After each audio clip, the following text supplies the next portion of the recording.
For people who actually aren't in the field yet and are trying to land that first on-air job, finding content for your reel can be a really daunting task. I know it was for me. Watch your local news. The reporters will be reporting from places in your city, in your town, and I would actually take your phone and record what they're saying. They're called stand-ups in front of, a location, live on location. Record that, and then afterward, transcribe exactly what they say, and kind of put that into your own words, put your own twist on it, make it you, but then go back to that site with whatever recording device you have, whether it be an iPhone or if you have your little camcorder. And I would go back to that site and kind of do your own version of that stand-up. And that makes a really great addition to a reel because, first of all, it's something that actually happened. It shows news directors that, oh, she's keeping up with what's going on in her city. It's a great start for content for your reel.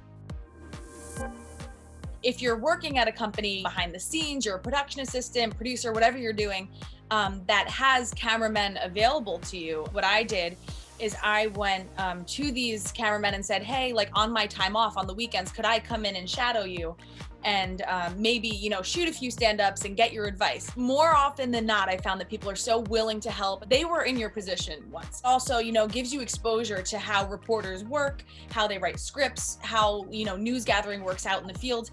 And then, after the reporter's done doing what they're doing, the cameraman and the reporter will be like, hey, you get out there and you give it a try.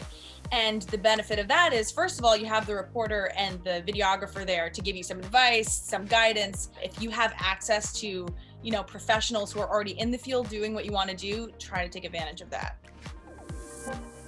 Right off the bat, you want to wow them with your strongest look, your strongest voice, your most confident self. Dress the part, dress as if you were already that reporter on TV. Focus less on the story for those first 10 seconds. Don't put your strongest story, put your strongest visual and, audio, version of yourself, because they just want to see, what confidence is this person going to put out?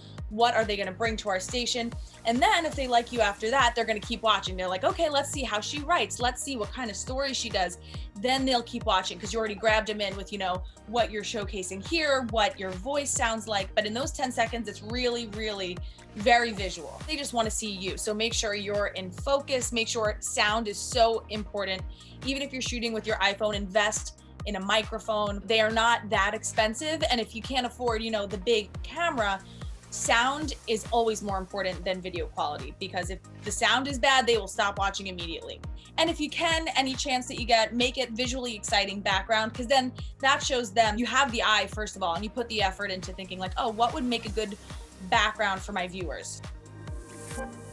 The basic formula of a reel is, you want a starter, like a front page screen. So if you have a headshot, I would definitely get a headshot, put it there. You put your name, you put your email, phone number, where they could reach you. That's kind of a little quick introduction.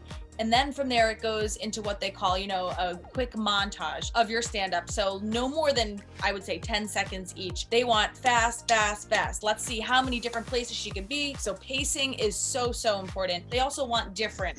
So different looks, different locations, different types of stories, a harder, more serious story, a more lighthearted, fun lifestyle story. Show as many versions of yourself as you can in that minute and a half.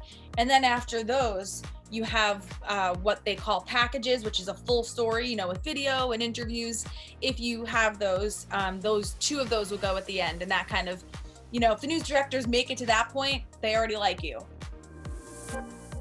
Something that I've been told that really stuck with me is that you don't learn when things go right, which, for people who are perfectionists, which I know I definitely am, that's very freeing. And my boss said that to me, and it completely changed my outlook on my job. I was like, okay, I can make mistakes, but I immediately the next day, I felt like a better reporter because of it. And I never made that mistake again. And also, news directors look for that as well. It's not about how you mess up, it's about how you recover. And there are so many valuable people around you, and just asking questions opens up this whole world of, first of all, they feel comfortable talking to you, and they might come to you later on with just advice or a question for you. It kind of opens up that line of communication. So it builds your connections and your network, but it also really opens up your skill set as well.